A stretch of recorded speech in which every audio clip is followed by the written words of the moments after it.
Halo, ketemu lagi dengan Chef Joshua. Kita akan bahas beberapa hal yang satu ini. Oke, ada pertanyaan nih. Apa sih perbedaan antara cash dengan inventory? Sebetulnya ini sama aja kayak ngomongin uang tunai dengan persediaan bahan baku. Sebetulnya ada perbedaan yang sangat signifikan. Karena kalau uang tunai, kita bisa gunakan untuk membayar staf, membeli bahan, atau juga bisa disimpan.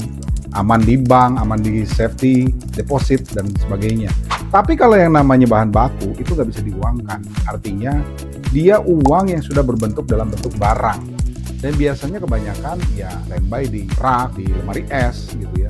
Dan itu benar-benar kita harus atur. Karena kalau enggak, itu akan lebih sulit lagi seperti kita kesulitan mengatur cash flow. Sebetulnya, cash flow yang dibutuhkan adalah cash. Cash keras merupakan sesuatu yang sangat penting dalam bisnis. Jadi kalau kita nggak punya cash keras, ya kita pasti kesulitan dalam mengatur bisnis. Terus kalau kita bisa bayangkan, kalau uang cash itu bisa dipakai untuk transaksi apa saja, immediately. Tapi kalau uang cash kita dibentukkan dalam bentuk inventory, bahan baku, berapa lama mereka harus nyimpen itu stok? Kalau lakunya 5-6 minggu, oke aja sih. Tapi kamu bisa bayangin 5-6 minggu itu bisa puluhan hari, baru uang itu bisa digunakan.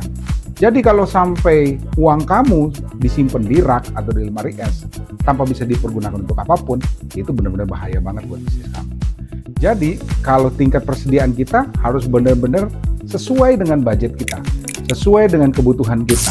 Perhatikan juga bahan segar mana yang dibutuhkan. Nah, kalau sampai itu benar-benar disimpan aja di dalam lemari es, itu bisa bahaya banget. Lebih parah lagi kalau dia jadi waste. Jadi kalau udah jadi waste atau jadi sampah, itu akan benar-benar membuat kamu punya stok. Pertama, kamu akan merugi. Yang kedua, semua kerugian akan ditanggung oleh cash keras kamu atau uang tunai yang kamu punya. Jadi perhatikan perbedaan antara cash versus inventory. Oke? Itu dari saya, Chef Joshua. Sampai ketemu lagi. I see you then.